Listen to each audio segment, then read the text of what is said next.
Meus queridos e minhas queridas, então agora de maneira mais oficial, né, e formal, boa tarde a todos e todas, sejam bem-vindos e bem-vindas ao nosso encontro, né, o quarto encontro do curso de extensão sobre Marx, e hoje nós temos a grata satisfação, né, de receber o professor Ricardo Prestes Pazelo, a quem nós agradecemos assim muito, né, pela gentileza, né, e por ter aceito o convite de estar aqui conosco hoje, falando bem rápido, né, da trajetória intelectual, né? Obviamente nem tudo cabe no Lattes, né, como a gente costuma dizer, né? Tem muita coisa que excede esse pequeno espaço, mas falando um pouquinho daquilo que o professor, enfim, né, sua carreira profissional intelectual, né? Ele é professor do curso de Direito, né, do programa de pós-graduação em Direito da Universidade Federal do Paraná, doutor em Direito das Relações Sociais pelo Programa de Pós-Graduação em Direito da Universidade Federal do Paraná, mestre em Filosofia e Teoria do Direito, né, pelo curso de pós-graduação em Direito da Universidade Federal de Santa Catarina, bacharel também em Direito pela UFPR, né? É líder do INSUR, do Centro de Investigações em Direito Insurgente, Economia Política e Movimentos Populares na América Latina. Tem um pós-doutorado pelo Programa de Pós-Graduação em Tecnologia e Sociedade da Universidade Tecnológica Federal do Paraná, pesquisador do GT de Direito e Marxismo, já tem sido seu coordenador do Instituto de Pesquisa, Direitos e Movimentos Sociais, do qual já foi secretário nacional e conselheiro, e coordena hoje o projeto de extensão, comunicação popular, Movimento de Assessoria Jurídica Universitária Popular, Majup, né, Isabel da Silva, integrante do coletivo Planejamento Territorial e Assessoria Popular, e é colunista do blog Assessoria Jurídica Popular.blogspot. Então, isso é um pouquinho daquilo que o nosso amigo Ricardo, enfim, né, produz e trabalha. Muito obrigado, Ricardo, assim, muito por teu aceite, tá? Seja bem-vindo a esse espaço, que também é nosso. Sinta-se à vontade, já passo de imediato a palavra para ti. Então, boa tarde a todas as pessoas aqui reunidas, espero que estejam me ouvindo bem, e inicio cumprimentando novamente o professor Fábio pela iniciativa e pela proposição aqui deste momento do nosso debate, e estendo também esse meu cumprimento ao Marcos, com quem travamos aqui os contatos para viabilizar essa nossa participação no dia de hoje, incluindo a gentileza que vocês me fizeram de eu atrapalhar todo o andamento do curso, que tinha uma lógica, inclusive, né, temporal da obra do Marx. Tem essa lógica, porém, por conta da minha necessidade de remanejar as datas, aceitaram que eu viesse agora para este dia de hoje, para falar sobre o debate sobre a lei referente ao furto de madeira, né? Conjunto de textos de Marx escritos e publicados entre outubro e novembro de 1842 e editado no Brasil, se bem que antes também na França, pelo menos, com o nome de Os Despossuídos, com a marca editorial aí da Boitempo, que tem sido protagonistas na tentativa de apresentar as obras completas de Marx, né? Ainda que isso leve muito tempo. E, como eu costumo brincar para quebrar o gelo de cara, da minha parte, proporcionou eu ter subido um degrau na escala do marxismo brasileiro, que foi ter escrito a orelha deste livro, a singela orelha deste livro, me coloca num degrauzinho ali. É uma brincadeira, evidentemente, isso não quer dizer nada além do que ter tido a sorte de fazer essa redação, que, por outro lado, inclusive, já me rendeu críticas acadêmicas, e podemos enfrentá-las aqui todas sem nenhum problema, mas é a contingência também de ter, né, a tarefa de apresentar um texto num determinado contexto editorial. Cumprimentando vocês, todas e todos, então, devo dizer aqui que fiquem à vontade para imprimir a lógica do espaço hoje, tal como vocês a pensaram, no sentido de, se quiserem, né, me sinalizar o tempo necessário. Imagino que haverá uma reserva de tempo também ao final para eventuais conversas, debates, discussões, né? E, da minha parte, pensei em seguir um pouco a própria lógica dos ensaios de Marx para poder conduzir esta exposição inicial, né? Que, evidentemente, apesar de eu não ter acompanhado os encontros anteriores, que, pelo que entendi, se destinaram a discutir, sejam os escritos ficcionais, seja a tese doutoral em filosofia do Marx, e nessa lógica da quebra do tempo, a questão judaica, né? Acho que isso foi vencido.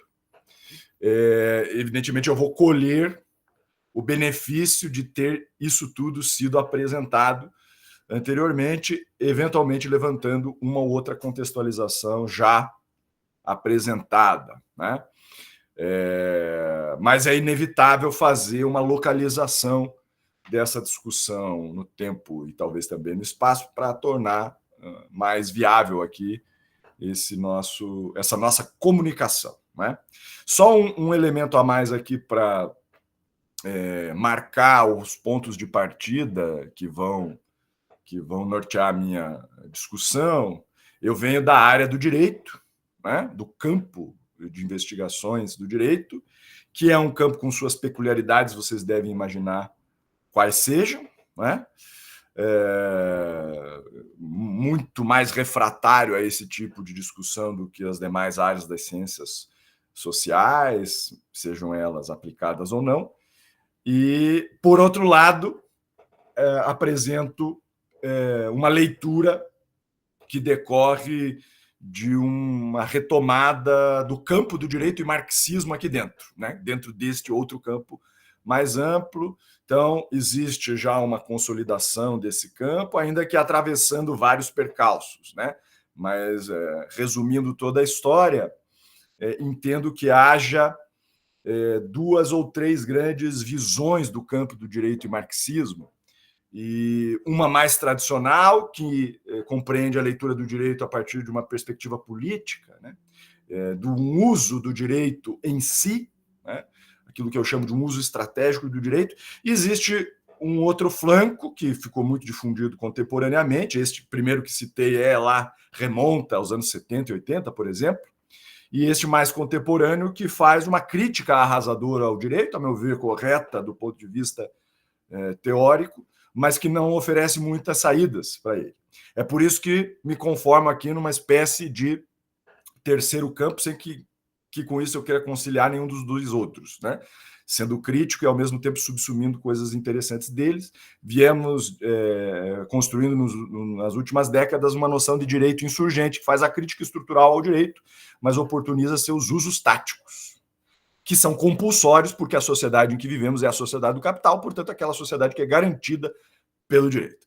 Paro por aqui, porque se continuasse a discutir essas questões, ficaria nelas, né, por muito tempo, mas só para dizer que existe todo um debate em torno dos pressupostos que vão conduzir aqui a minha forma de ler os debates sobre a lei referente ao furto de madeira de 1842 do Marx. Dito isso, eu sugeriria a todo mundo que está aqui nessa sala virtual que iniciasse, ainda que não seja tão incomum se iniciar por onde eu vou iniciar essa proposta de leitura do texto do Marx, mas que remetesse a um outro momento, inclusive da trajetória do nosso autor, para poder avaliar retrospectivamente, do ponto de vista dele, o peso que vai haver e que vai ser conferido a esse conjunto de artigos, que vamos chamar assim, por falta de nome melhor, jornalísticos do Marx, lá na Colônia, né? Na cidade de Colônia, no Reno, na Renânia, à margem do rio Reno, nos anos de 1840. Em 1859, Marx publica seu primeiro grande livro de economia política, É sempre difícil falar o que vem antes e o que não vem. Temos todos os manuscritos hoje praticamente à disposição, mas o primeiro que fica conhecido propriamente como tal, salvo o que foi antecipado, por exemplo, na Miséria da Filosofia, de 1847, e em demais textos, digamos assim, menores do ponto de vista do seu volume, ainda que grandes, né? Só bastaria falar do Manifesto Comunista de 1848, mas a contribuição à crítica da economia política, de 1859, que, por exemplo, a literatura marxista latino-americana coloca como um texto representativo do interregno entre a primeira e a segunda redação do Capital, né? Vocês sabem que os Grundrisse antecipariam o Capital de 1867, quase 10 anos antes, e haveria formulações e reformulações do próprio Marx nesse período, em especial no início dos anos 60. Em 1859, ele escreve a Contribuição à Crítica da Economia Política. E no seu famoso prefácio, que eu, inclusive, sou muito resistente em colocar como leitura inicial, mas nesse caso, a meu ver, se justifica, e eu sou resistente porque se faz uma leitura muito pouco promissora do Marx a partir de suas 6 páginas inaugurais da economia política, né? Eu costumo brincar com especialmente pesquisadores, estudantes, é como se a gente avaliasse a obra gigantesca, né, de um investigador do tamanho de Marx por o prefácio de um livro, né? A começar pelo problema ali da super e da infraestrutura. Também não vou entrar nesse assunto aqui, mas só remeter ao praticamente início do prefácio, na verdade, o seu terceiro parágrafo em diante, fazer uma pequena leitura aqui e vocês vão entender por quê, supondo que já não conhecem esse texto, né? Mas para fins didáticos, acho que vale a pena. Diz Marx, então, no terceiro parágrafo do prefácio à Contribuição à Crítica da Economia Política, de 1859, portanto, cerca de 17 anos depois dos artigos sobre furto de madeira lá na Renânia. Ele diz assim: minha área de estudo era a jurisprudência, quer dizer, a área do campo do direito nos moldes que havia àquele tempo, né? À qual, todavia, eu não me dediquei senão de um modo acessório, como uma disciplina subordinada relativamente à filosofia e à história. Em 1842 e 1843, na qualidade de redator da Gazeta Renana, encontrei-me pela primeira vez na embaraçosa obrigação de opinar sobre os chamados interesses materiais, né?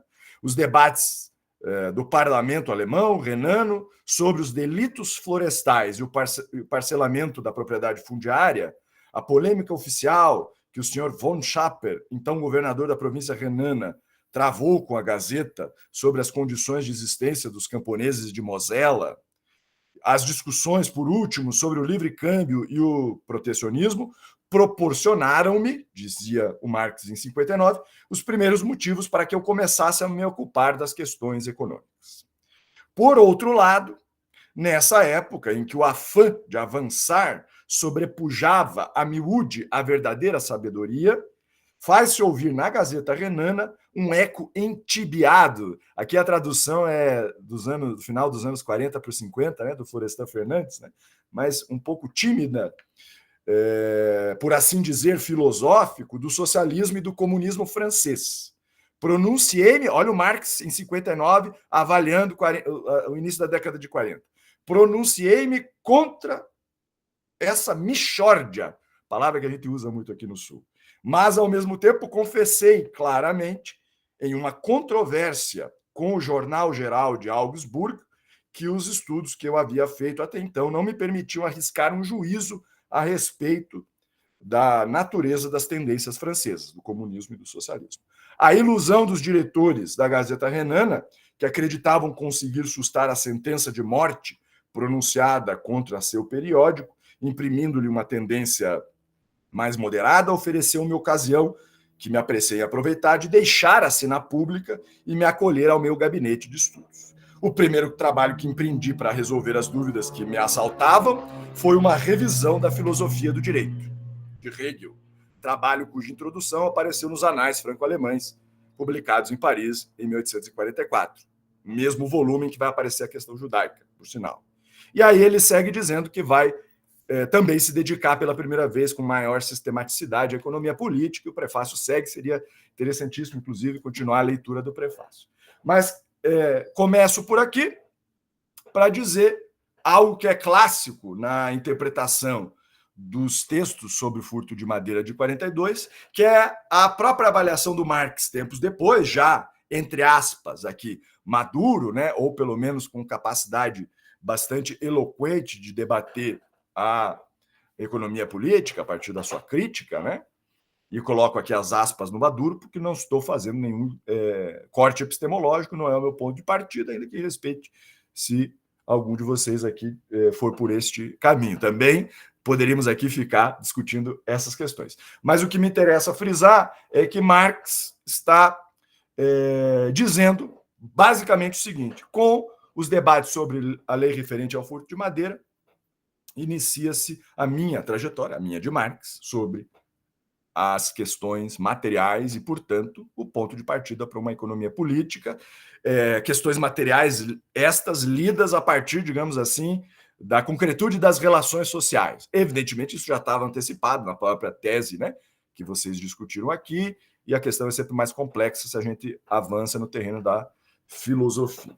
Nesse sentido, então, feita essa remissão ao texto do prefácio de 59, me parece interessante também pontuar o contexto em que os artigos sobre a lei referente ao furto de madeira são construídos, que é basicamente este referido da entrada de Marx na Gazeta Renana.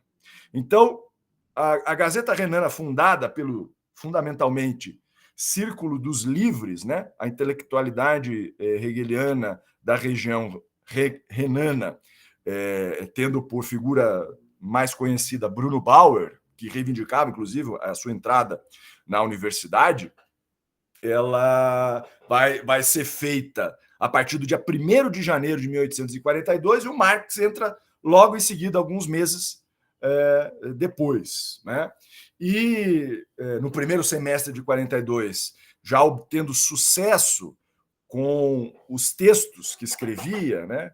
Então, por exemplo, nos textos mais biográficos de Marx, vou dar a referência aqui mais, talvez assim, volumosa, né? Como a biografia do José Paulo Neto, demonstra, por inclusive dados ali editoriais, que o número de assinantes, né, do periódico duplica e triplica no período de Marx, o que faz com que os acionistas comanditários, como ressalta o Zé Paulo Neto, coloquem Marx como redator-chefe lá por outubro. Então, bem no momento aqui onde ele está escrevendo os artigos sobre a questão do furto de madeira a partir da leitura das atas da Dieta Renana, né? E, nesse sentido, né, o contexto de Marx dentro da Gazeta Renana vai já oferecer, inclusive no mesmo período em que assume a direção, né, o comando do escritório editorial, os rompimentos com os livres hegelianos, né? Interessantíssimo pensar nisso. Tem um texto que ele assina publicamente, onde vai assumir o lado, né, de Hug, principalmente, e Hadsworth, contra Bauer e os demais, assinalando a necessidade, ao mesmo tempo, de uma intervenção nos conteúdos práticos do que ocorria ali na Renânia e na Alemanha em geral, lembrando que a Alemanha não existia como tal nesse período, né? Na Prússia, verdadeiramente, do que o que ele chama de abstrações filosóficas, a fraseologia, que inclusive ia ganhar tonalidades socialistas ou comunistas a partir da tradição francesa, e ele vai assumir publicamente, num texto de outubro também de 42, essa posição. Olha só, é aqui, né, um momento crucial nessa trajetória inicial do juvenilíssimo Karl Heinrich Marx, né? Na medida em que ele está com os seus gloriosos 24 anos de idade recém-completados. Não sei qual é a idade, por exemplo, do Marcos, mas imagino que esteja por aí. Então vejam, né, o peso que sobre nós recai, já passando algumas décadas a idade do Marx do furto de madeira, e como vocês sabem, né, da mesma maneira a escrita dos textos mais conhecidos que vão aparecer em seguida, fundamentalmente, né, tal como nós costumamos divulgá-lo, a questão judaica e a introdução à crítica da filosofia do direito de Hegel. Estamos nos meses finais de 1843 com esses textos e início de 1844, como sai lá naquele novo jornal já construído junto com Arnold Hug, né? Portanto, os anais franco-alemães, lembrando para não confundir que tempos depois eles fundariam a nova Gazeta Renana, né? Que retoma a nomenclatura anterior e que tem uma belíssima edição dos textos compilados de Marx e Engels pela expressão popular. Na trajetória como redator, depois diretor da Gazeta Renana, entre maio de 1842 e março de 1843, pouco mais de um ano, Marx começa a escrever, por exemplo, sobre as condições da liberdade de imprensa e de fazer uma crítica, né, à censura estipulada na Prússia. E aí vão aparecer as primeiras rusgas, em especial com a ascensão do novo imperador, né, o rei Frederico Guilherme IV, que vai causar a todo esse grupo uma perseguição, levando ao fechamento da própria Gazeta Renana. Ele escreve isso no prefácio, no trecho que eu acabei de ler, e mostra como havia um conflito ali dentro da própria redação, que de maneira, vamos dizer assim, um pouco romanceada e com uma leitura quase que paralela ao do próprio marxismo, né? Vocês veem retratado no, espero que todo mundo tenha visto, filme O Jovem Marx, do haitiano Raul Peck, que lançou, né, protagonizado por Auguste Dill, a vida de Marx entre 1842 e 1847 para 48. A primeira cena do filme, que aparece como uma espécie de sonho, né, ou melhor, um pesadelo, é exatamente a repressão aos camponeses, tal como descrito em suas ações nos artigos que são objeto aqui da nossa análise. Mas só para não deixar descontextualizado, né, da questão da liberdade de imprensa, que Marx considera como sendo um conjunto de reflexões um pouco em torno de ideias, né, ele atravessa as problematizações que enfrenta na Gazeta Renana para o mundo terreno, né, como a ela se refere no iniciozinho dos textos, né, que a gente tem à disposição nessa versão em português e nas demais.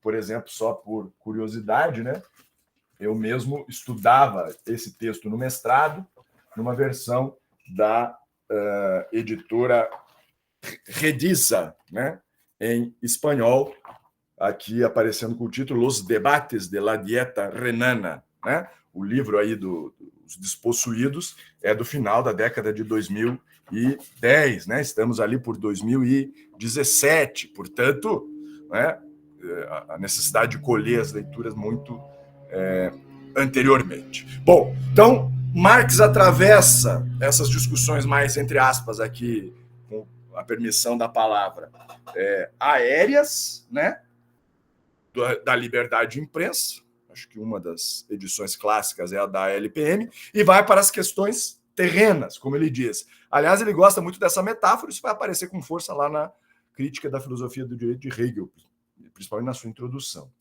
E vai enfrentar esses vários debates, né, que vão desde questões bem jurídico-políticas, como a lei do divórcio, até já econômicas, né, como o livre-cambismo, o protecionismo de Estado. E encontra outros assuntos, como, por exemplo, a crítica ao romantismo alemão, como no caso dos textos que a gente conhece, pelo menos é o que nos diz Lukács, né, no texto sobre o jovem Marx, Lukács, sobre a crítica à escola histórica do direito. Lembrando, Marx foi estudante de direito, né, e Inclusive, ele tem uma belíssima carta ao pai que escreve durante a sua, digamos, graduação, onde ele faz uma espécie de avaliação crítica do seu curso de direito, e é uma avaliação crítica arrasadora, onde já coloca, né, os autores da chamada escola histórica como alvos do seu juízo crítico, e depois, no texto da escola histórica, né, repete, já aperfeiçoando essa crítica, e sobre a questão dos vinhateiros de Mosela, né, mostrando as situações de penúria no campo, que, de algum modo, aparecem agudizadas aqui nos textos sobre a lei referente ao furto de madeira. Então, esse, mais ou menos, é o contexto no qual nós podemos situar a obra, esses textos de Marx, né? O ideal para nós teria sido, e aqui enfrento a crítica que eu recebia por escrever talvez mal resolvido aí, Marx, na minha psicanálise, enfrento a crítica que recebi por ter feito uma orelha à edição tal como está do Marx, né? Mas o ideal talvez fosse nós termos uma edição com os textos mais ou menos completos, tal como existe o da Nova Gazeta Renana, né? Da mesma maneira, a edição dos Anais Franco-Alemães, para ver ou, por exemplo, em um contexto muito posterior e bem distinto, como os textos lá do período das discussões da Primeira Internacional, como a gente conhece, né? O ideal seria ter esse todo. Mas aqui estão colocados apenas os textos referentes ao furto de madeira, né? De qualquer modo, eles revelam questões muito interessantes, e eu faria, então, o primeiro juízo, começaria por um juízo geral desses escritos, para conduzir a continuidade aqui da nossa reflexão, que eu sei que o tempo é um déspota e ele passa sem muita colher de chá para nós, né? Basicamente, eu faria a seguinte leitura prévia, né, desse momento da obra do Marx. Nós estamos diante de uma leitura jurídico-político-filosófica em transição, né? Isso é mais ou menos pacífico na leitura, né, dos intérpretes do Marx, e essa transição se revela pelo modo como se apropria e tenta se desvencilhar, sem consegui-lo completamente, da moldura hegeliana da política. Estou usando aqui como referência, por exemplo, o texto do Michel Levy sobre a teoria da revolução no jovem Marx, onde ele avalia, por exemplo, esse período da Gazeta Renana, dizendo justamente isso, né? Marx parte, e aí, professor Fábio, com a devida licença, né, de alguém que vem do direito, mas Marx parte da ideia de Estado como a ideia racional última a ser implementada na sociedade civil, né? E vai percebendo que ela não se compatibiliza na prática, ainda que, ao mesmo tempo, fazendo uma concessão, vamos colocar nesses termos, talvez não sejam os melhores, mas utilizando essa sua interpretação como uma forma de visibilizar a questão semifeudal, né, dos estados germânicos, teutônicos, proto-teutônicos, depende aí da nomenclatura que utilizarmos, da Prússia então, né? No fundo, Marx está defendendo um horizonte em que o Estado e, por exemplo, a sua legalidade apresente-se como a garantia do que há de mais universal e igual para todos, mostrando ao mesmo tempo que a remanescência do mundo, digamos assim, semifeudal alemão é um problema a ser enfrentado, devendo, em torno deste problema, ser reunido o maior número de combatentes possíveis, daí, né, o apelo, inclusive, a alianças com o liberalismo mais radical, e propondo, por contraste, a demonstração das vicissitudes da realidade, digamos assim, jurídico-político-institucional num estado como o da Renânia, numa realidade como a da Renânia, né? Portanto, dessa dimensão ali na Prússia, né? Com a sua autonomia, digamos assim, relativa. Logo, então, eu diria que nós estamos em face de um texto veja, um texto jornalístico, conjuntural, que trata de problemas concretíssimos, né? Um dos primeiros momentos em que Marx enfrenta essas questões mais de pronto, em que a moldura hegeliana da política vai contrastando com a realidade semifeudal germânica, em especial a renana, né? E de um lado, nesse trânsito que eu estou anunciando, né? O inimigo principal sendo o feudalismo precisa ser enfrentado, mas de outro, a passagem para a sociedade civil burguesa propriamente dita, que estamos assistindo acontecer, né? Vai mostrando que os interesses privados do mundo feudal persistem, mesmo com as incipientes versões de um Estado terceiro, que vai se conformando como algo distinto de uma igualdade, ou melhor, identidade com a própria classe dominante, né? O Estado vai criando a sua autonomia relativa muito aos poucos. É bom lembrar, Marx sequer assiste, né, a unificação propriamente dita, né, do Estado na sua versão final na Alemanha, mas já antecipa essa realidade, em especial porque vive um exílio contínuo. Isso seria também objeto de muitas discussões. Imagino eu que vocês já enfrentaram em boa medida algumas delas, mas Marx é um verdadeiro andarilho dentro da Alemanha, né? Trier, Bonn, Berlim, Bonn. Depois, os primeiros exílios, né? Inclusive decorrentes aqui da ação, na ação jornalística, né? Como um polemista público, como um publicista, portanto, na Gazeta Renana, indo para Kreuznach, Paris, Bruxelas, Londres, o retorno, né? O retorno à Alemanha, lá no período das assim chamadas revoluções europeias, 1847, 1848, e a ida definitiva para o exílio londrino, né? A partir final dos anos 40, estabelecido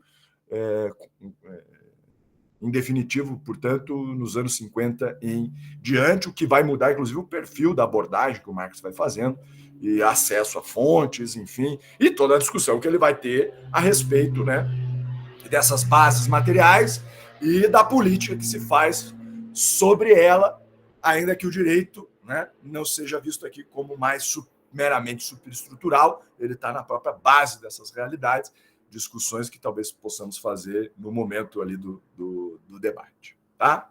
Então, essa é uma interpretação que eu colocaria como de fundo, que permite a avaliação do texto, correto? Uma espécie de trânsito entre a moldura hegeliana, que serve para enfrentar, né, o antigo regime, digamos, nesses termos, tal como conhecido na literatura tradicional por nós, e a passagem a uma crítica a isto, né? E essa crítica, estando enraizada no exemplo da questão camponesa, da miséria camponesa, observando a não concretização desses elementos de universalidade racional do Estado, né? Que vão estar exemplificados ao longo dos 5 artigos. Muito bem. Dito isso, acho que podemos seguir um pouco a lógica do texto para fazer a discussão mais específica sobre ela. Então, a partir ali de 25 de outubro de 1842 e mais ou menos 5 de novembro desse mesmo ano, né, Marx passa a fazer uma interpretação das atas da assim chamada Dieta Renana, né, que é uma espécie de parlamento local, provincial, de um ano antes, né? E não há confirmação de que, por exemplo, a lei que ele está discutindo e que foi aprovada lá na Dieta foi efetivamente editada, né? Mas a discussão em si vai revelando para nós análises interessantíssimas, a começar pelo problema sociológico de remissão a uma fonte documental, né? Aqui Marx não é um mero analista político, ele é um verdadeiro sociólogo do texto das atas, que ficam pouco à disposição do grande público à época e que acaba servindo de discussão para vocalizar os problemas ali ambientados. A dieta renana tinha mais ou menos, né, um número paritário de representantes urbanos da nobreza e dos proprietários de terra, com mais alguns representantes do próprio governo, conformando ali o que Marx vai chamar, né, de conjunto de representantes dos interesses privados daquela localidade prussiana. E vai passar a fazer um conjunto de críticas ao caminho que a discussão segue e as deliberações que vão sendo tomadas. Né? O primeiro dos artigos, aquele que se inicia, né, em 25 de outubro de 1842, faz com que o Marx se ressinta de não ter acesso à íntegra do projeto de lei, né, sobre o furto de madeira, mas já começa a fazer, a partir das atas, né, que registram a discussão, suas considerações críticas sobre o conteúdo do que ali pode ser lido. E acho que um dos primeiros pontos que aparecem nesse texto é justamente a questão de uma colisão entre o que se declara normativamente no conjunto das deliberações que se conformam em legislação, né, decididas pelos representantes lá da Renânia, e o que é a própria realidade. Né? E o fio condutor dessa problemática é cosido, né, gira em torno da distinção que vai ou não ser feita em torno do acesso às madeiras nos campos, que, convenhamos, nos séculos anteriores eram livres, ainda que podendo ser propriedade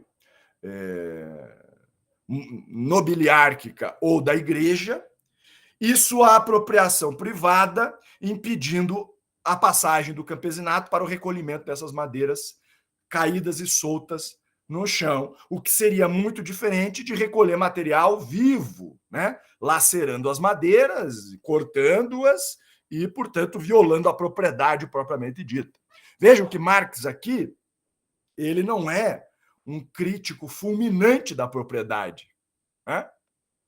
Ainda que, na sua ironia, sugira exatamente isso. Né? Existe um princípio clássico, né, da discussão dos juristas, que inclusive na Alemanha foram os protagonistas do resgate do direito romano para interpretar o direito. Né? Essa história, né, de que o direito ocidental vem de Roma é uma invenção da pandectística alemã dos séculos XVII em diante, principalmente de XVIII. E é curioso que Marx, lançando mão do princípio erga omnes que a propriedade privada tem, quer dizer, propriedade significa que ela é uma relação contra todos, porque só o proprietário tem direito de relacionar-se com a coisa, todos os demais não têm, ou todos os demais não temos, assumindo desde logo uma posição de classe nossa. Né? Ele diz, ora, se assim é, a própria propriedade não é um roubo, nesses termos, pelo menos na tradução da Boitempo, que anuncia uma certa afinidade que ocorrerá logo em seguida na estada marxiana na França, mas que, evidentemente, nós sabemos que sofrerá uma interrupção quando Marx rejeitará, inclusive escrevendo um texto todo dedicado a isso, contra Proudhon na miséria da filosofia. Né? Estou me referindo aqui à clássica frase desse teórico político francês. Enfim, aqui acho que é interessante notar, então, que o Marx está propondo distinguir, ou melhor, dizer que a lei, a normatividade, ela não pode ir contra a natureza jurídica das coisas. Tá? E a despeito de que aqui a gente também poderia fazer toda uma discussão sobre essa terminologia, parece interessante que o Marx esteja realizando, então, esta avaliação segundo a qual o direito deve corresponder à realidade e não ser-lhe oposto, sob pena de criar verdadeiras mentiras legais, né? E, sobretudo, sob pena de criar a ilusão, e isso vai ficar um pouco mais, digamos assim, marcados no conjunto de textos, não sei se vocês vão enfrentar em próximos capítulos do curso, não sei se vai ter uma nova fase aqui, né? A nova Gazeta Renana do curso de vocês, mas na leitura que o Marx vai fazer do Hegel, né?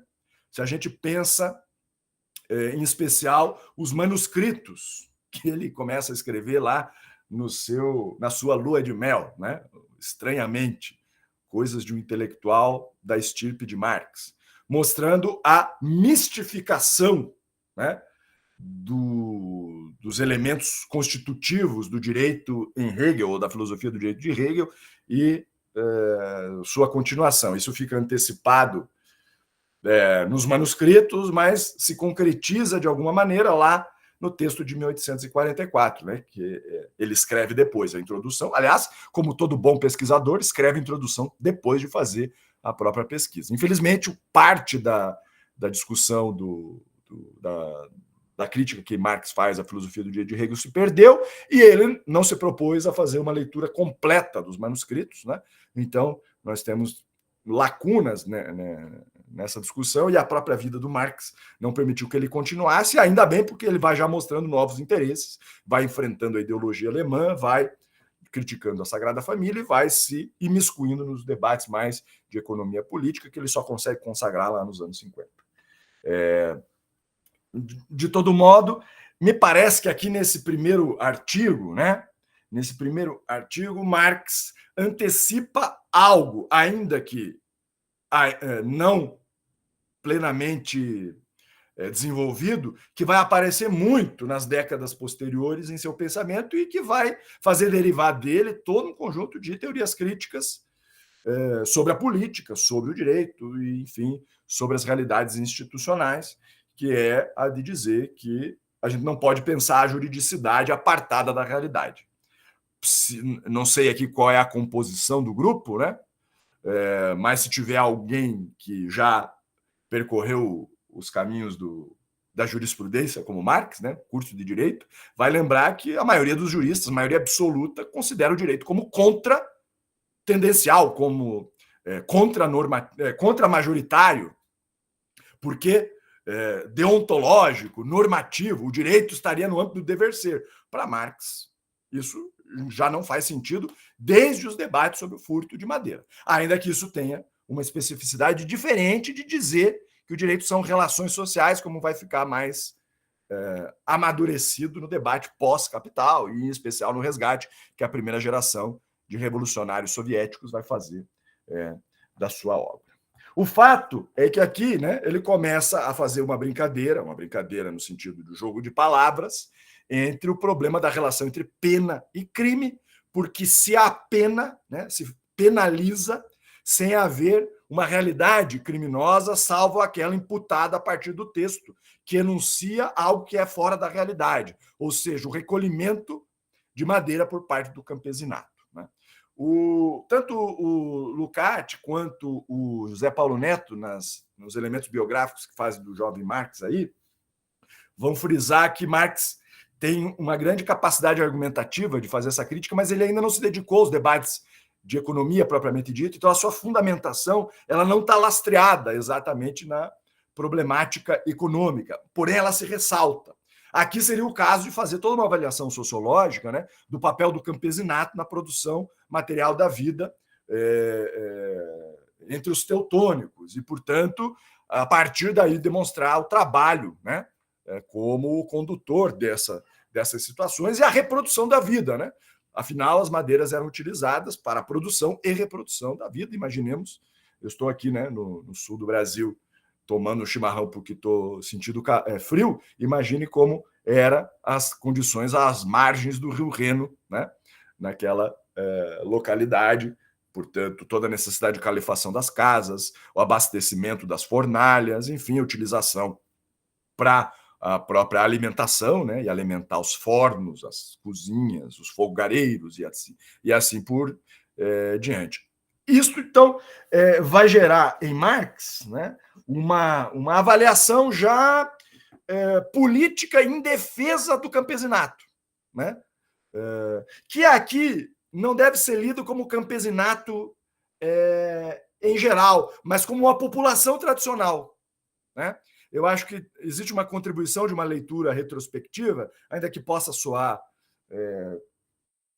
com certo anacronismo, mas existe uma especificidade desse campesinato, seja o renano, seja o de Mosela, em que Marx vai demonstrando um modo de vida próprio, apesar de não ter nenhuma interação de tipo antropogênico, né, no sentido da identidade dessa população, mas vai frisar muito os seus costumes. E é por isso que o final do primeiro artigo vai deblaterar em torno da necessidade de se respeitar o direito consuetudinário dos pobres. Esta como uma já apreciação de tipo sociológico, né? Em face, vejam que interessante, dos costumes dos privilegiados. E aí o jogo de palavras vai ganhar vida própria, né? O direito do costume vai se opor ao costume do direito positivado, e o Marx vai defender que o feudalismo é o reino animal do espírito contra o qual é preciso justapor justamente a igualdade que uma proposição legislativa deveria reconhecer. E aí os 5 artigos vão caminhando mais ou menos nessa toada. Ora, como pode o Estado se tornar vassalo dos proprietários? E as exemplificações vão se multiplicar, né? De modo a que o Marx, inclusive, vai desenvolver um tema interessantíssimo aqui, que é o problema do interesse dos proprietários florestais, como conduzindo a dieta renana, como conduzindo a administração local e conduzindo a racionalidade do privilégio, né?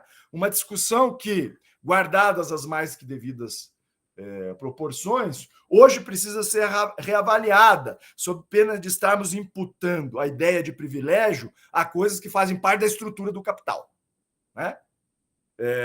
Não quero também entrar aqui nessa discussão, mas me parece, em especial, claro, aí precisaria de muitos outros estágios de discussão, que racismo, patriarcado e luta de classes estão muito mais interconectados pela sua estrutura do que pelos privilégios mantidos por esses cortes da sociedade. Estou aqui, ao mesmo tempo, dialogando, reconhecendo o debate de classe, raça e gênero, mas, por outro lado, tendo dificuldades com essa noção de privilégio. Porque o privilégio é uma condição estamental relacionada a um modo de construir a sociedade diferente do da igualdade burguesa, que existe na prática, porém desigualado materialmente, porque existem formas sociais de convivência, formas de sociabilidade capitalista. Não sei se apelo por necessidade de síntese para um palavrório muito etéreo, mas a gente pode fazer depois essas discussões. O que eu estou querendo dizer é que Marx opõe o direito ao privilégio. E está dizendo que os senhores feudais, digamos assim, os proprietários florestais e os donos de gleba carregam nas suas tratativas sociais privilégios de poderem, por exemplo, proibir o recolhimento tradicional de madeira por parte do campesinato, prender as pessoas, contratar funcionários de guarda, administrar as penas e estabelecer a medida do valor delas. Aqui uma curiosidade para tentar terminar esse primeiro artigo, e aí, Fábio, me sinalize quando quiserem começar a interromper aqui para a gente poder seguir para o debate, né? Para o debate coletivo. Aparecem nomenclaturas que por ora tem algo de intuitivo e de uso comum, vamos dizer assim, no meio publicístico alemão, que depois vão ganhar caráter categorial. É óbvio que isso precisaria ser mais bem contrastado, e aí já adianto, não sou estudioso da língua alemã, né? Mas aparecem noções como as de valor, mais valor, pelo menos na tradução, que muito provavelmente tem o sentido de um valor a mais. É bom lembrar que houve toda uma discussão aí sobre o significado de como traduzir essa expressão do alemão para o português, e eu sou um dos defensores contra, né, o caminho seguido editorialmente pela Boitempo, de que nós deveríamos preservar a tradição da organização de classe no Brasil e na América Latina em torno do termo mais-valia, mas aqui já são filigranas de entrelinhas. Aparecem essas noções, né? Assim como vão aparecer as de classe, muito entremeadas por outros sentidos, o significado do dinheiro nesse contexto, né? E o papel do trabalho. Todas essas são questões que, evidentemente, antecipam problemas intuitivamente, sem nenhum tipo de desenvolvimento propriamente categorial. Mas, quando Marx está dizendo que a propriedade conduz na administração das penas a um valor e que há uma desmedida desse valor na apreciação das penas por parte dos réus, né? Mostra aqui que também, quando Marx fala dos 2 pesos e 2 medidas por parte dos interesses privados dos proprietários florestais em face dos que vão ser criminalizados, a coisa está seguindo já um certo, eu diria assim, um certo cenário de reflexões que vai permitir depois com que ele reencontre essas problemáticas. Vocês que leram e discutiram, né, a própria questão judaica, questões similares a estas aparecem, né, no papel do dinheiro, por exemplo, o significado da riqueza, a figura do judeu, né, que ali aparece não como uma figura que vai proporcionar um antissemitismo, mas o contrário, né, que vai colocá-lo no centro do cenário da problemática do comércio internacional, do mercado, das trocas mercantil capitalista, assim por diante. Bom, o primeiro texto, então, do Marx está demonstrando que o privilégio é a forma animal do direito, que se contrasta com a sua forma da igualdade. Olha que interessante. Aparece já a noção de forma também, né? E, fundamentalmente, como a gente vai ver até o final do texto, não vou ter provavelmente tempo de esmiuçar, mas a conexão inseparável, isso precisa ser remetido já à tese de 41, né? As noções de conteúdo e forma, né? Só existe forma de um conteúdo, diz Marx lá no último artigo.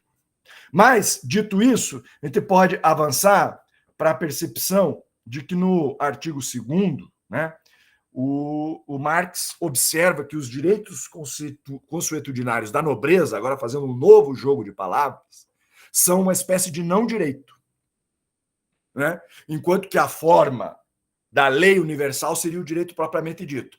Porém, se o que se aplica é o privilégio, este é o direito, e a forma universal seria o não-direito propriamente dito. Acho que aqui existe, nesse jogo dialético, muito próprio do estilo do Marx, né? Acho que vale a pena ler lá o estilo da redação do Marx na interpretação do Ludovico Silva, né? Estilo literário de Marx. Tem também um texto interessantíssimo do Adolfo Sanches Vasques sobre isso, nessa contraposição de noções, né? Essas noções que parecem paradoxais, elas vão indicando caminhos da interpretação que o Marx vai propondo.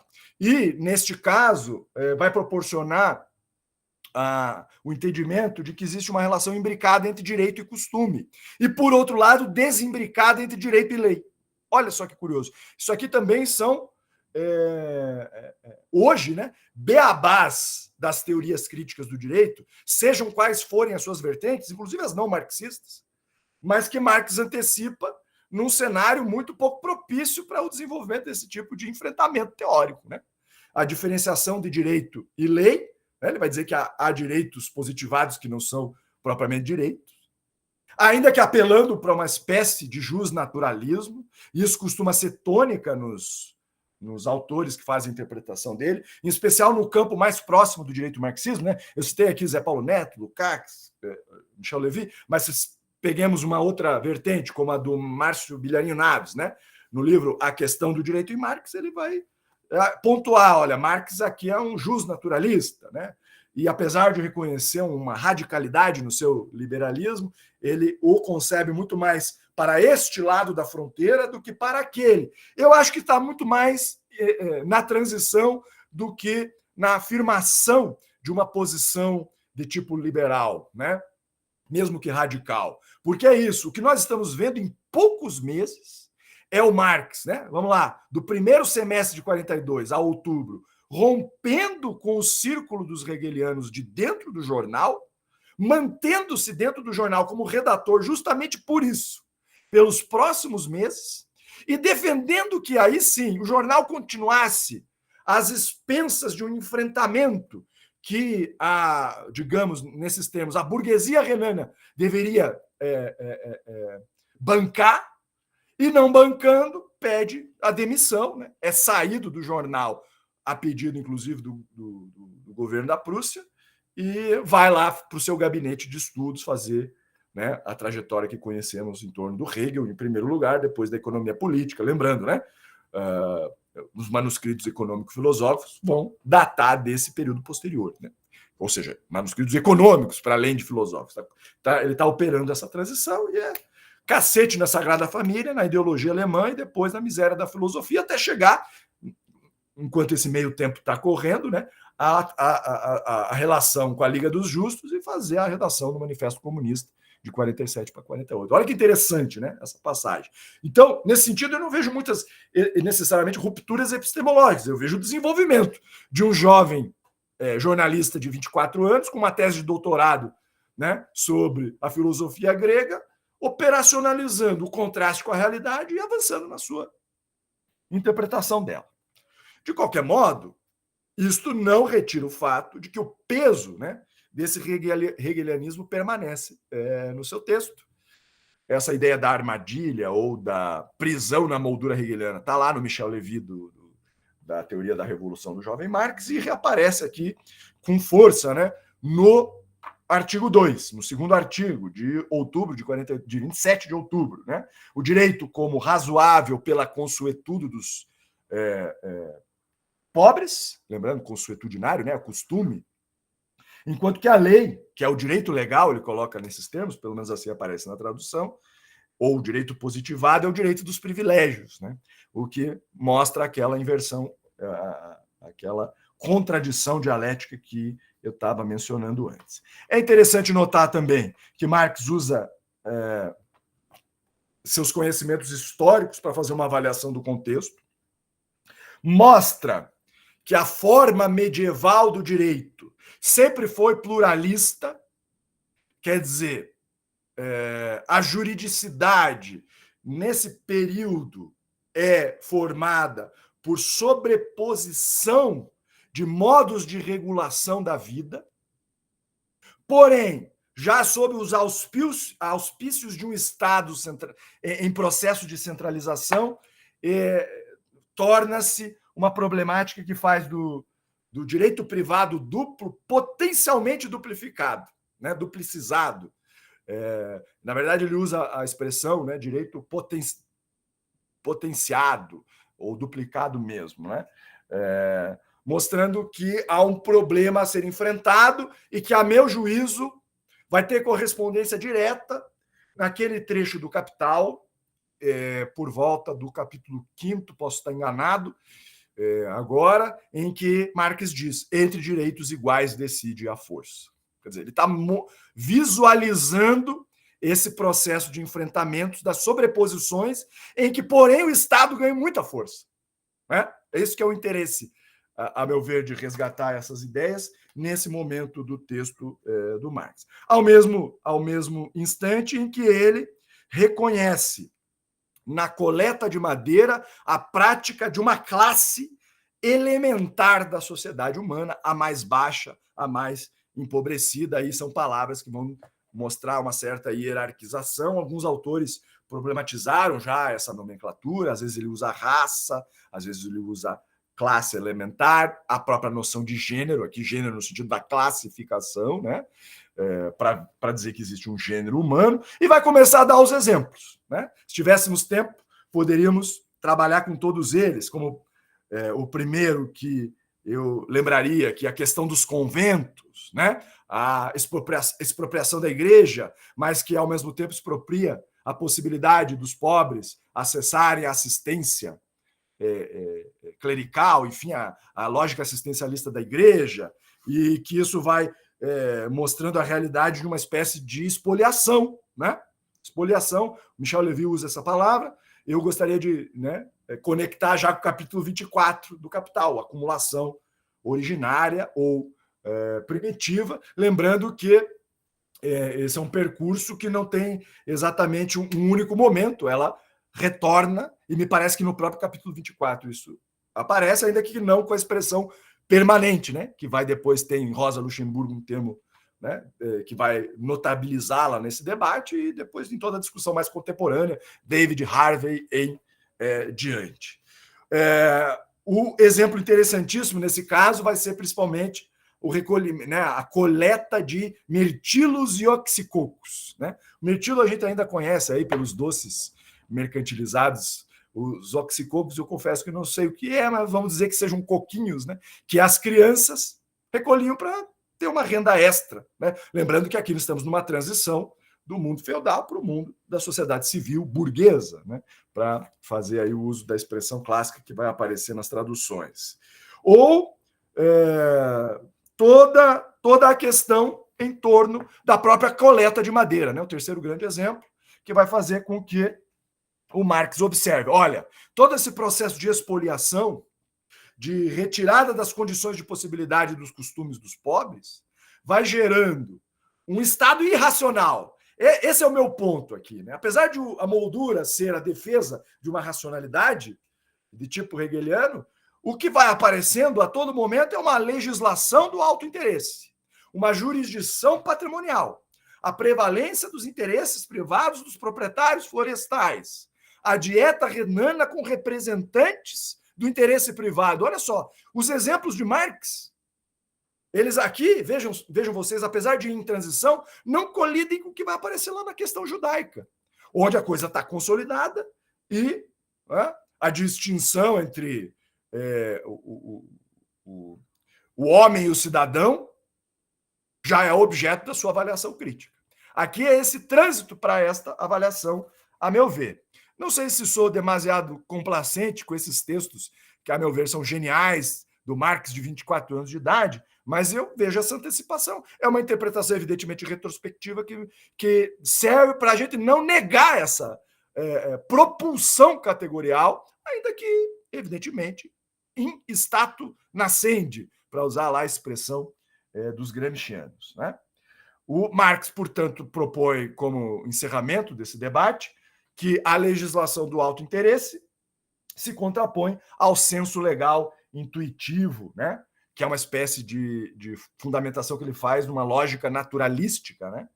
em que passa, em seguida, a combinar os seus juízos em torno das questões mais formais que vão ser encaminhadas para o texto. Por exemplo, o final desse capítulo, né, desse artigo, é o problema da jurisdição patrimonial, que é fundamentalmente inquisitorial. Quer dizer, quem denuncia faz a sentença, né? O juiz é o próprio investigador. Problemas do nosso tempo. Vejam que a racionalidade hegeliana não reconduziu inteiramente a institucionalidade do Estado moderno para um lugar tão diferente assim disso. É óbvio que os mecanismos, né, do liberalismo seguiram aperfeiçoamentos, reconheçamos isso, mas questões como essas estão sendo colocadas aqui. Eu diria assim, que o capítulo, né, o terceiro artigo, ele vai aprofundar algumas dessas questões, em especial interessado no problema do rebaixamento da função do poder público aos interesses privados dos proprietários. Então, aqui é uma avaliação da própria dieta renana e da administração pública que dali deveria desdobrar-se. né? Mostrando que, ao invés de um poder público, e atenção, hein, do ponto de vista de uma literatura, de uma nomenclatura de tipo jurídico, mesmo jurídico-político, ideias como as de direito público não estavam consagradas. Polícia não existia. Direito administrativo é uma invenção desse momento e complementaria. Direito processual, né, como forma autônoma da jurisdição, também não. Essas são todas invenções da passagem do século XVIII para o XIX. Para vocês terem uma ideia, se a gente olha o Brasil desse momento, essas são novidades que vão estar sendo apresentadas ao público de juristas no nosso país. No Brasil Império.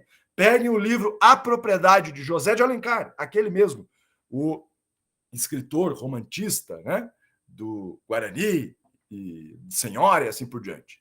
Ele tem no livro A Propriedade, o capítulo inicial, eu lia isso como pesquisa de iniciação científica na minha graduação, mostrando a distinção entre direito formal e direito material, né?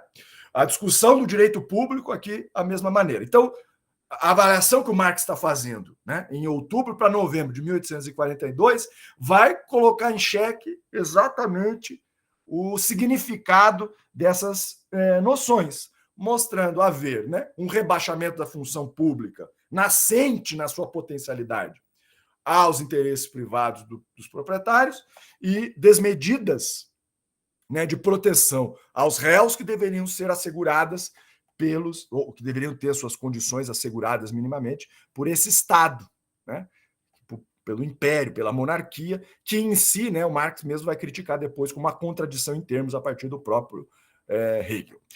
Artigo 3º vai nesse caminho, né, buscando um critério único de igualdade a partir da lei e mostrando que isso não ocorre. O artigo 4º, já entrando novembro, né, eu sei que o tempo já avança, eu diria que se destaca, eu não sou pesquisador dessa área, tá bem, Fábio, Marcos, mas se destaca pela uma análise de tipo criminológica ou penalística, né, porque ele vai estar avaliando o papel das penas. Eu acho interessantíssimo o tratamento que ele vai dando, né, ao significado do infrator. Vai mostrar o proprietário lucrando com a infração, porque exatamente ele mobiliza um funcionário seu para fazer a segurança do terreno e, ao mesmo tempo, a sua punição, né? Angariando a partir dali verdadeiros, ele chama novamente, né, de valores a mais, verdadeiros lucros, né? Estabelecendo não só multas sobre aquilo que, entre aspas, viria a ser objeto, né, de furto, como multiplicando essas multas em algumas vezes, 4, 6, 8 vezes. Né? Então, aqui o problema do furto ganha um sentido próprio. Só para vocês terem, só por curiosidade, né, não tem nenhum motivo para eu acho que isso não é um demérito, por exemplo, da editora ao publicar esse texto, mas na versão que eu recebi para fazer a orelha, o título vinha como Debate sobre o roubo, a lei referente ao roubo de madeira. E aí eu fiz uma comunicação, vejam, totalmente, né, voluntariosa, não recebi nada por fazer essa revisão, mas propus uma série de mudanças na própria nomenclatura. Uma ou outra eu vi relendo, eu reli de ontem para hoje o texto, né, passa uma ou outra noção de roubo, mas é muito provavelmente porque essa edição aqui está baseada na organização que faz dos textos o Daniel Ben Said, na França. E em francês, as palavras roubo e furto são a mesma. Né? Não tem diferença na palavra, algo que não ocorre, por exemplo, no alemão, no português, né? Enfim. O problema do furto aqui, como algo que... E aí é importante definir, no caso do imaginário linguístico brasileiro, como furto, porque trata-se de um recolhimento que não violenta nada, a não ser a condição da própria propriedade. Né? O roubo já teria a violência envolvida. E o Marx está conduzindo a sua argumentação para dizer: sequer a árvore é violentada, o direito da árvore não é violentado. Né? O que é violentado é o costume dos pobres. Então, eu diria assim, para não me perder mais aqui na discussão, o texto do quarto artigo ao meu ver, um bom exemplar de uma discussão, inclusive sobre o significado da prisão, né, da administração das penas, do que significa multar e, ao mesmo tempo, prender, né, da servidão, de um trabalho servil acumulado nessa penalização, como um típico texto que antecipa discussões de caráter jurídico-penal. Enquanto que o último, e aí seria mais, inclusive, uma forma especializada de ver essa discussão, já é processual penal. O quinto texto, né, o texto final, a meu ver, sinaliza para esse momento final, em que o Marx está justamente percebendo o significado do processo que está sendo conduzido a partir da denúncia do próprio funcionário do proprietário, né? Mostrando que alguns proprietários não têm condições das contratações. Aliás, nos artigos anteriores, né, faz toda a discussão sobre a contratação vitalícia, sobre quem deve fazer essa contratação vitalícia, porém a quem deve responder, né, na relação hierárquica de subordinação. Fazendo um paralelo de novo, né, o Brasil Império dos anos de 1840 conhece lá o seu Código de Processo Penal e, entre aspas, polícia é uma guarda que responde ao coronel, daí coronelismo, né, que é aquele que ganha esse título a partir de uma política local. É o fazendeiro, né? Guardadas as mais que devidas proporções, nós estamos vendo o mesmo debate aqui ser procedido, com a ênfase que o Marx vai dar para essa noção de rebaixamento do poder estatal aos interesses privados, mostrando que está sendo construída uma legislação excepcionalíssima e que as formas judiciais, olha a nomenclatura, Marcos, do texto, são evidenciadoras de uma mera etiqueta de tipo legal, judicial, que servem, me parece aí sim uma expressão muito pujante e forte do Marx, como um processo de simples escolta segura dos interesses privados. O interesse privado usa o processo judicial, seja lá o que isso for nesse momento, que não tem uma especialização, apesar de haver tribunais, apesar de haver parlamento, né? Mas o processo é uma mera escolta segura para que aquele que é considerado como réu seja capturado, denunciado, multado e punido, tudo a partir dos critérios do próprio proprietário e não do Estado, né? Quer dizer, não surge o Estado terceiro e ainda há essa vituperante utilização do processo. Lembrando que, pelo menos pelo resgate editorial que é feito aqui nas remissões, às citações dos textos penalísticos da Alemanha, o Código Penal utilizado é um código do século XVI, portanto, do período prévio à humanização das penas. Para quem discute questões, né, de segurança criminológicas, sabe, né, que o debate, por exemplo, né, da humanização das penas, que é basicamente humanização das penas, entre aspas, que é basicamente dizer que não se pode torturar o apenado, né, não pode sufocá-lo, colocar penas infamantes sobre seu corpo, ainda não se deu efetivamente, né? Então, é nisso que esses legisladores se baseiam e vão conduzindo o texto das atas, né, para esse caminho. E o Marx meio que conclui que o direito aparece como, na verdade, um obstáculo ao interesse privado, se tornando um direito do interesse. E em nenhum momento aparecendo o direito geral, né? É verdade que Marx nutre aqui um certo apelo para a racionalidade estatal, da igualdade e um direito de todos. Porém, em nenhum momento isso aparece, pelo menos no contexto alemão, e vai mostrando o que Marx vai chamando de uma vitória do interesse, né? Em que, inclusive, o ser humano é reduzido, enfim, a um servo a partir da vontade dos próprios proprietários. Acho um debate interessantíssimo. Então, estou concluindo aqui com uma acelerada no final aqui, passei da terceira marcha já para uma sexta, que nem existe, mas dando um pouco essa trilha, né? Fazendo uma síntese rápida, acho que é uma avaliação de trânsito do hegelianismo do Marx para uma postura radicalizada em face das reivindicações que faz em torno das classes elementares, discute teoria do direito e filosofia, propõe uma discussão de teoria política, com o papel, claro, aplicado ao caso concreto do Estado, do poder público, no caso, a administração local, e do papel do parlamento, que não é exatamente um parlamento, lembremos disso, né? Na verdade, é um órgão consultivo do poder imperial prussiano, né? A dieta renana. Ele não tem o mesmo caráter de representante geral, mas é um órgão consultivo com força, porque ali estão estabelecidas as classes dirigentes, né? Sejam urbanas, industriais, sejam latifundiárias, sejam da própria nobreza.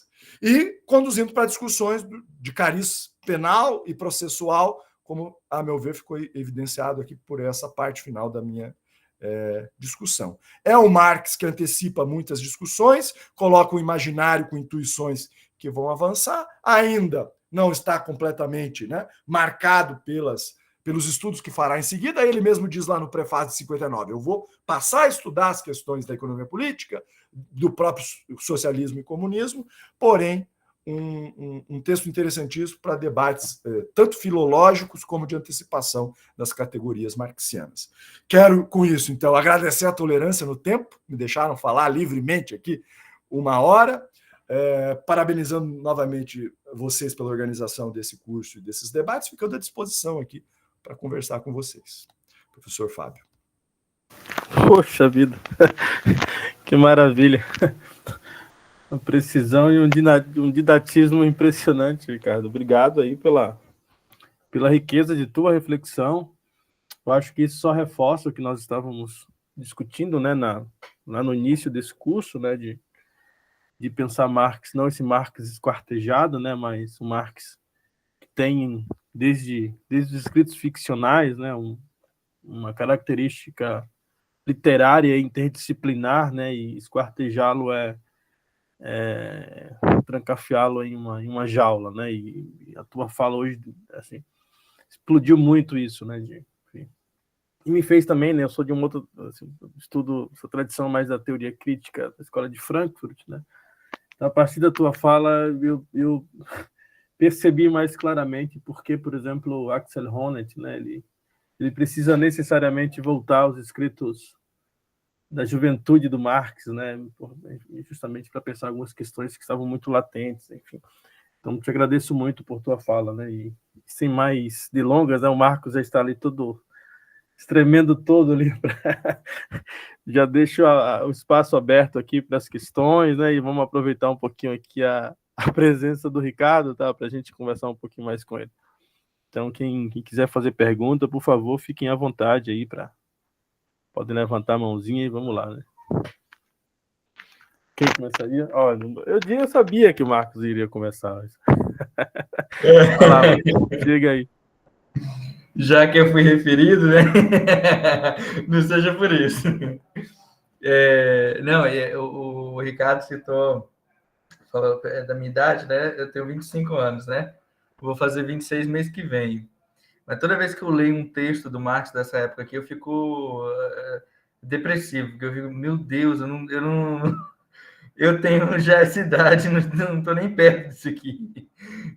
Mas, enfim, eu queria te colocar uma questão, Ricardo, 2 questões.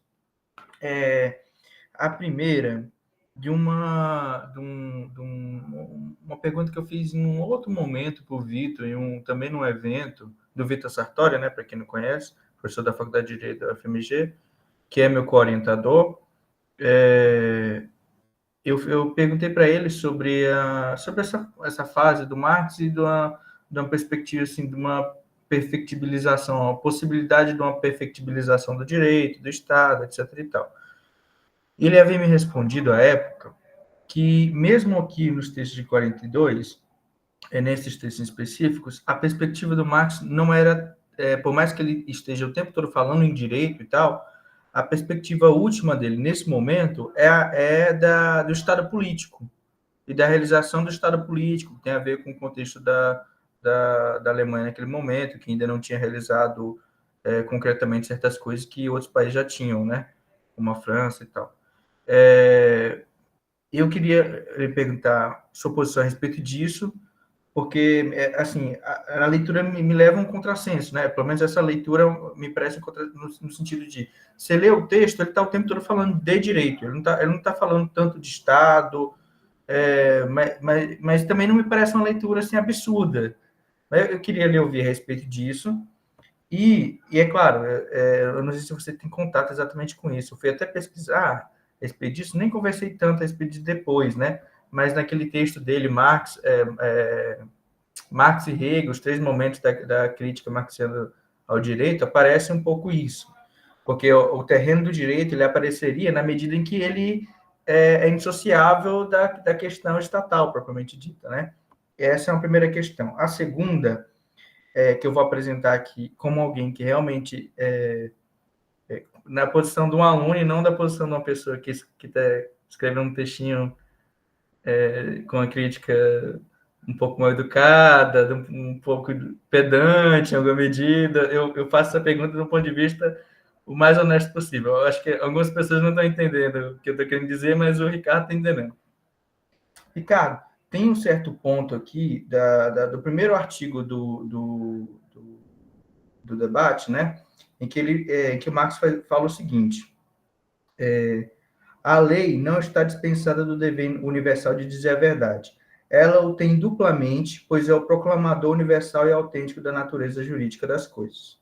A natureza jurídica das coisas não pode, por conseguinte, guiar-se pela lei, mas a lei tem de guiar-se pela natureza jurídica das coisas.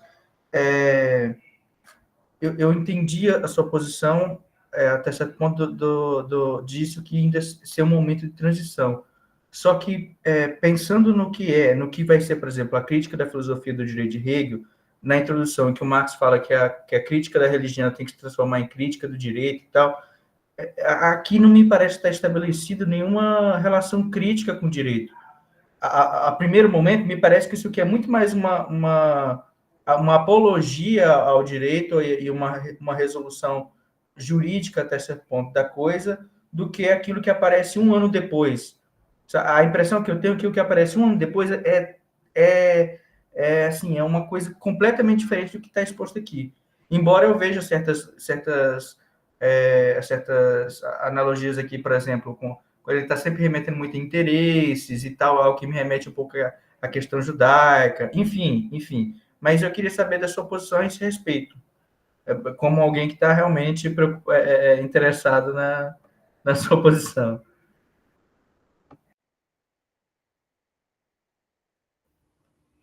Fazemos bate e volta ou a gente faz Eu acho que sim, Ricardo. Pode ser um bate e volta. Talvez seja melhor. Tá. Bom, legal, Max. Então, te cumprimentar de novo aqui e dizer, nem sei se você sabe, tem uma piada interna nossa aqui que você é muito parecido com um orientando meu. Chama-se Pablo. Aí a gente brinca que o Pablo me convidou, mas ele não tá divulgando. Depois eu te mostro. Bom, é que a gente faz essas discussões em torno do... Indo para as tuas perguntas, né? E não fazendo tanta piada assim prévia. A gente faz essas discussões em torno das sínteses que vamos chegando a partir, por exemplo, do nosso GT de Direito e Marxismo no IPDMS, do qual o Vitor não é integrante, né? E aí nós temos contrastes de leitura e eu reconheço plenamente a seriedade dele nas leituras que ele faz e acho que ele tem muito a dizer sobre isso, né? Não sou um conhecedor último das categorias que ele vai criando, mas tenho noção mais ou menos de como ele trabalha. O que me parece, né, na primeira parte do teu questionamento, é que, de fato, veja, quando você diz, né, direito está sendo estabelecido nos textos sobre o furto de madeira como algo no horizonte do Estado político, né, da consubstanciação dessa dimensão. Eu acho que isso é convergente com aquilo que estou enunciando a partir das interpretações que mobilizei, né, do trânsito hegeliano. Então, eu centraria foco nessa forma de interpretar, que Marx tá, veja, e aí não dá, Marx, para não confundir Marcos e Marx, não dá para fazer uma dissociação entre os objetivos político-polemistas do Marx com a sua leitura que vai transparecendo textualmente, que é basicamente o seguinte. Veja o que ele está descrevendo ao longo desses 5 artigos. Veja o que ele descreve nos textos sobre a liberdade de imprensa, sobre a miséria dos vinhateiros em Mosela, né? Sobre, enfim, o significado do romantismo da escola histórica do direito na Alemanha. Ele está dizendo assim, estes são os representantes do mundo feudal. E estes precisam ser destruídos, né? Colocando em cores bastante fortes. Quer dizer, ele está se opondo a esta realidade. E essa é uma realidade que precisa ser superada. Qual é o instrumento que ele encontra lá aos 24 anos de idade, né? Para operar este entendimento? Sem dúvida alguma, ainda que numa transição rápida, né, a leitura hegeliana à esquerda, em que uma racionalidade de Estado vai se estabelecer. E, sem dúvida alguma, dentro dessa racionalidade de Estado como universal, né, tal como transparece na filosofia do direito, a leitura da filosofia do direito de Hegel, que eu mostro aqui para vocês, é uma leitura importante para aquilatar o sentido dessa discussão toda, vai encontrar no direito uma performance dessa universalização, né, pelo Estado, a tal ponto de da ala com a qual ele vai romper defender a emancipação política. Né? Vocês leram lá na questão judaica. Agora, eu concordo integralmente com isso, mas me parece que, ao mesmo tempo, né, aqui a concordância absoluta com o que você antecipou, né, da leitura do Vitor Sartori. Mas, ao mesmo tempo, há elementos que vão demonstrando a juridicidade num formato próprio, que, apesar de subsumido a essa discussão política, e é por isso que eu falo a todo momento jurídico-política, a discussão, né, ele vai denotando sentidos específicos que vão sugerindo para nós também outro trânsito, que não é só da filosofia hegeliana para uma crítica materialista, que ele vai absorver feuerbachianamente, depois, né, novos saltos, mas também essa dimensão da realidade social do direito, tá? Em 2 sentidos. Aqui sou eu elaborando contigo agora, né? A realidade social dos costumes da pobreza. Veja que é uma rejeição da juridicidade das classes dominantes, ainda que uma aceitação da cosmovisão jurídica completa. Aqui já estou dialogando com o teu segundo problema, né? Ele está dentro desses horizontes. Só que, conforme avança na percepção de um segundo sentido social do direito aqui, que é o do direito não poder contradizer a própria realidade, ele vai demonstrando os limites, sem assumir politicamente essa posição, é verdade, da própria racionalidade que uma versão hegeliana de Estado admite. É por isso que aparece propriedade a todo momento, valor, medida, desmedida, lucro como valor a mais, dinheiro. Intuitivamente, é o acaso aqui, de alguma maneira, né? Mas ele mesmo reconhece e não tem vergonha de dizer, olha o que eu li lá no prefácio de 59, de que são os primeiros textos sobre interesses materiais, e aí é importante dizer, ele não cita os textos sobre liberdade de imprensa. Olha que curioso.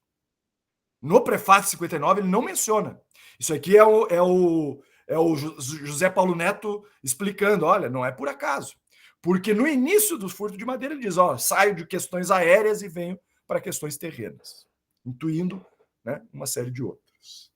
E, portanto, vai estabelecendo possibilidades de trânsito. Eu já estou me alongando na resposta, mas eu costumo colocar como 3 marcos, né, lá na minha tese de doutorado, que, enfim, publiquei como um primeiro volume em livro autônomo, que, aliás, está esgotado. Não é um jabá, mas é um jabá ao mesmo tempo, porque eu já estou em tratativas para a segunda edição, então vou anunciando para vocês aí em primeira mão. Mas eu estabeleço questão judaica, capital e crítica do programa de Gotha como as pilastras das reflexões de Marx em polos de sua discussão.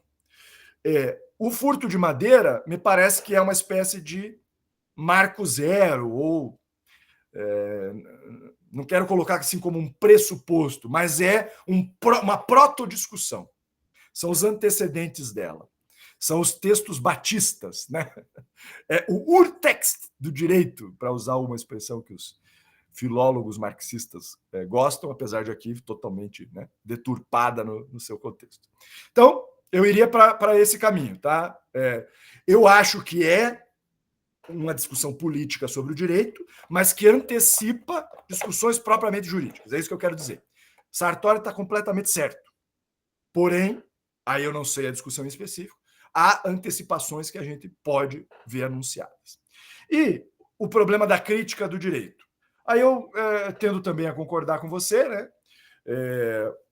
que não há uma crítica ao horizonte geral do direito, mas há uma crítica sob os pressupostos da primeira pergunta, à administração da ideia de direito nos contextos analisados. É por isso que eu, na orelha do livro ali, faço a brincadeira de que o direito consuetudinário dos pobres é um não direito. Enquanto que o Marx diz que o direito dos privilegiados, das elites renanas, que é o não direito. Né? Eu estou dizendo com isso aqui que essa transição jurídico-política vai demonstrar uma postura contra o direito estabelecido, que não é o direito posto no sentido de positivado, né?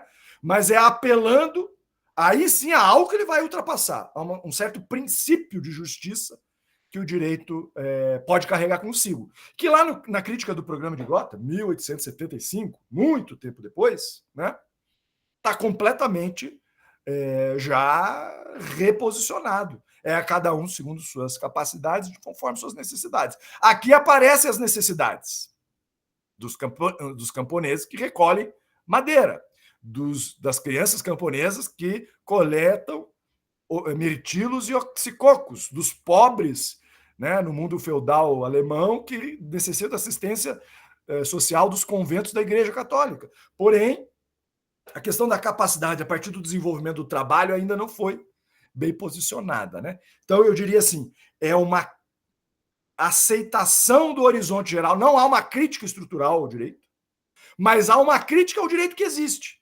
E vejam, se há uma crítica ao direito que existe, só falta fazer a crítica estrutural. É óbvio que eu estou simplificando aqui a discussão, né?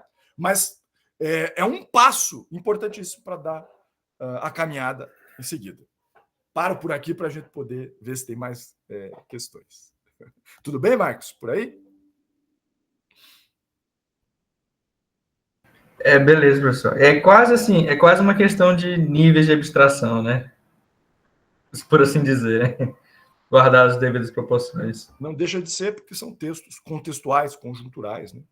Importante notar isso. Assim como, enfim, lá, Luiz Bonaparte, análise, né, sobre Luiz Bonaparte, a Comuna de Paris, todas essas coisas também vão nos colocar em várias contradições, né? Eu mesmo escrevi um texto, tomei a palavra de novo aqui, mas sinteticamente. Fique à vontade, fique à vontade.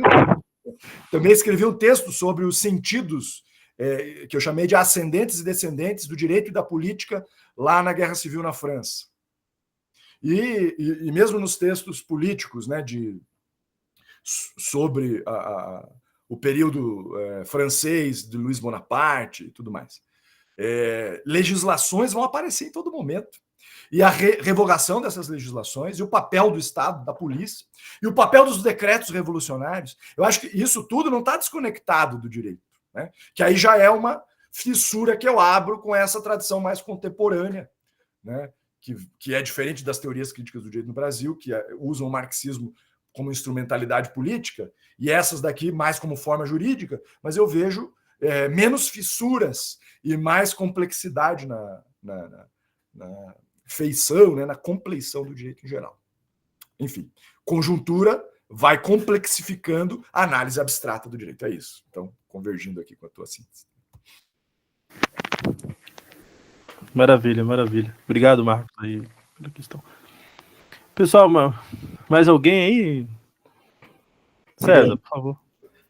Ricardo, queria primeiro parabenizá-lo pela exposição, né? Eu sou jornalista de formação, né? E em dado momento você mencionou que algumas categorias, né, como noções de valor, de classe, né, a questão do papel do trabalho, eu acrescentaria também a questão da mercadoria, né, que eu acho que está muito presente ali uma discussão sobre a mercadorização, tomando como ponto de partida a relação com a natureza. Quer dizer, a natureza, não só a relação de trabalho, né, e de transformação pelo trabalho, mas essa mercadorização se dando em algo extremamente, né, podemos assim dizer, fora do campo da existência humana, material humano, que é a natureza, algo externo, né, passando pelo princípio da mercadorização. E eu vejo Marx assim como multifacetado em termos de linguagem, né? Você vê o campo Marx escrevendo a tese, né, de Epicuro, Demócrito, né, a questão do movimento, né? O Marx do Manifesto, 7 anos depois, né? 5, 6, 7 anos depois, né? E o Marx na maturidade, né? Crítica da economia de Gotha, o próprio Capital, né? Essas simplificações, podemos assim dizer, categoriais, se devem mais, né, a essa juventude de Marx, né? Ou a própria natureza do objeto jornal, né? Que tem como característica, são textos, né? Mas não são propriamente jornalísticos, porque eles não são factuais, né? Nem propriamente essa é a característica do jornalismo na metade do século XIX. Ele vai adquirindo essas conformações no processo de industrialização no século XX, né? A questão da instantaneidade, da volúpia de informações, da desterritorialização, né? E as informações cada vez mais, né, minimalistas, né? Mas o artigo, né, podemos assim dizer, que Marx escreveu, ele tem esse formato de artigos que não são propriamente acadêmicos, né? E também não são material para circulação como manifesto comunista. Mas eles pretendem, né, chegar a públicos mais amplos, né, do que aqueles restritos, né, à academia. Essa relação entre forma e conteúdo na produção jornalística de Marx também não afetaria, né, essas formas provisórias de constituir essas categorias?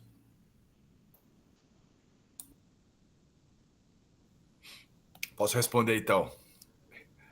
Vou agradecer a pergunta, muito, muito interessante. Bellarmino, eu vi o Fábio chamando de César, é isso? Não sei qual é o correto. O César é meu segundo nome, né? Então, o César é mais íntimo, né? E Bellarmino é o primeiro nome. Vou chamá-lo de Bellarmino em homenagem aqui a um grande artista do Paraná, que tinha uma dupla nos anos 40 com Nhá Gabriela. Mas interessante essa reflexão. Eu estava, enquanto você falava, procurando aqui no Zé Paulo Neto, tem uma nota de rodapé, não consegui achar a tempo, em que ele polemiza já essa questão. Não quero polemizar com você, só dizer que tem um debate sobre isso, sobre o caráter do jornalismo, né? O Zé Paulo Neto assume a postura de que, na verdade, o jornalismo naquele momento era o que o Marx estava fazendo. Enquanto tem críticos, né, que vão dizer, olha, não é bem jornalismo. Enfim, não quero entrar nisso, mas com certeza, né, o caráter opinativo, factual... Veja, o Marx lá no prefácio de 59, ele diz exatamente assim, ó, exatamente não, mas enfim, a ideia é exatamente essa. Eu tive que me posicionar, né? Então, é ele no quente, apesar das atas serem de quase um ano antes, né? Também convenhamos aqui, ele está fazendo uma análise, mas é no quente por quê? Porque ele está enfrentando, ele enfrentou a censura, a pressão do governo, né? Está enfrentando as negociações com o governo, porque ele é o editor-chefe, ou algo parecido com o editor-chefe, né? Seria o redator-chefe, algo em torno disso. Mas, fundamentalmente, é o cara que se reúne com o censor. Aí o censor tem nome, né? É interessante ver que essa história aqui ela está bem documentada, né? Coisas que a gente não tem exatamente acesso, por exemplo, no mesmo período brasileiro, para o que seria, né, o articulismo público e tal. Agora, você então teria essa dimensão, né? Mas o caráter de aprofundamento de questões factuais, né? No momento pré-jornalismo moderno, com certeza absoluta, né? Que ainda vai dar ali todos os folhetins, né? Para criar o romance, outra forma moderna que vai, né, se desprender dali. E Marx não só é opinativo, como também estetizador da sua forma de escrita, que ele cita ali as famosas referências ao Shakespeare e a Shylock, aparecem aqui já, né? Por pelo menos 2 vezes, que são expressões clássicas, e aí estou te dando absoluta razão, Bellarmino, da perspectiva da mercadorização da vida. E eu diria que, neste caso em específico, radicalizadamente. Não só, por exemplo, o exemplo dos mirtilos lá, ele enuncia dessa maneira, né? Percebeu-se que são mercadorias, o proprietário envia agora esqueci o nome lá enfim, um determinado instrumento que reúne os frutos, envia em barcaças para a Holanda, né? E aí são mercadorias, ele apresenta esse momento mercantil. Mas no final, no último artigo, quando ele está discutindo o que eu chamei lá do momento processual, do texto processual no sentido processual penal, processual jurídico, né, do processo judicial, ele diz assim, os representantes da dieta e, fundamentalmente, os proprietários florestais com os seus trabalhadores servis lá, os seus capatazes, né, eles conformam todo um processo de negociação, né, de contratualização, de trato e, portanto, de mercadorização do próprio processo. Ele diz explicitamente, mercadeja-se, negocia-se com o direito, que é um direito agora visto de forma desprendida, né? Direito universal que não se realiza nunca no texto do Marx, que na discussão ali com o Marcos, né, era sempre isso. Pô, ele está defendendo o direito universal, mas o direito universal nunca aparece. E o direito se torna o direito do interesse, né? Esse é o processo, é o interesse privado, é aquilo que eu já mencionei lá, da jurisdição patrimonial, da legislação do alto interesse, é sempre assim, né? Então, acho que esse é um elemento fundamental e que o Marx apresenta de uma forma um pouco filosófico-literária, para colocar nesses termos, né? Para reunir os dois primeiros, que seria, né, se nós estivéssemos na ordem das discussões, né? Os textos ficcionais com a tese de filosofia. E vai fazer surgir daí a linguagem, nesse caso aqui, teórico-político ou político-jurídica, né? Como queiramos, anunciando a linguagem propriamente econômico-política, os primeiros textos sobre interesses materiais. Sem dúvida alguma, para finalizar, a linguagem multifacetada de um Marx, que sempre foi, ao mesmo tempo, literato, filósofo, poeta, boêmio, jornalista, né? Tinha pretensões universitárias e tudo mais, altera a análise, né? E aí, se tem uma crítica com a qual eu concordo, para fechar, sobre esses textos, eu já falei sobre ela, é que, de fato, Marx não faz uma análise de tipo sociológico-econômico, de classes, né? E aí, dizem Lukács, Paulo Neto, fragiliza a sua justificativa de defesa. Por que ele defende os pobres, a classe elementar, a raça inferior, né?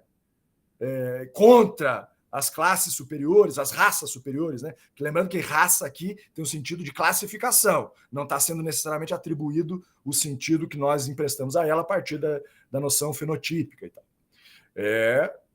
A partir de uma certa noção de justiça natural, né? que deve ser contemplada. E aí essa linguagem, que é filosófica, que é de alguma maneira metafísica, é idealista, é aquilo que o Levi diz, né? O Marx está na moldura do Hegel, ainda que transbordando-a. Ele transborda no conteúdo, mas a moldura está ali. É como se fosse, sei lá, né, qualquer recipiente pingando pelas bordas, né?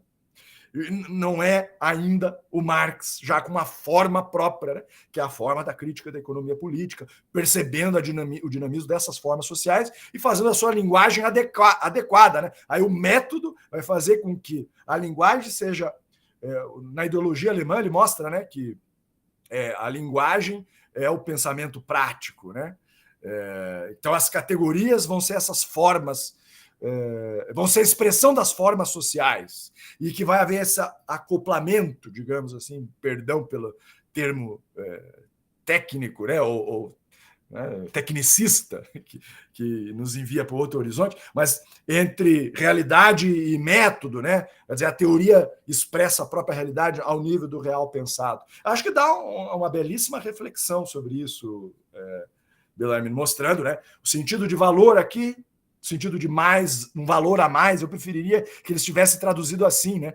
O mais valor ali ficou estranho, parece 2 ou 3 vezes. O sentido de dinheiro, que é mais ou menos autoevidente, o sentido de formas e o sentido de mercadoria, né? Como você apresentou bem. A linguagem ainda não estabelecida vai criando um pouco essa confusão, né? Que ao mesmo tempo dá conta do complexo, do todo, né? Da realidade tal como ela é apresentada pelos utentes da linguagem, né?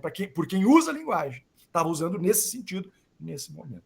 Não sei se dialoguei contigo, mas eu iria... Muito obrigado pela... Maravilha, obrigado aí, César, pela questão.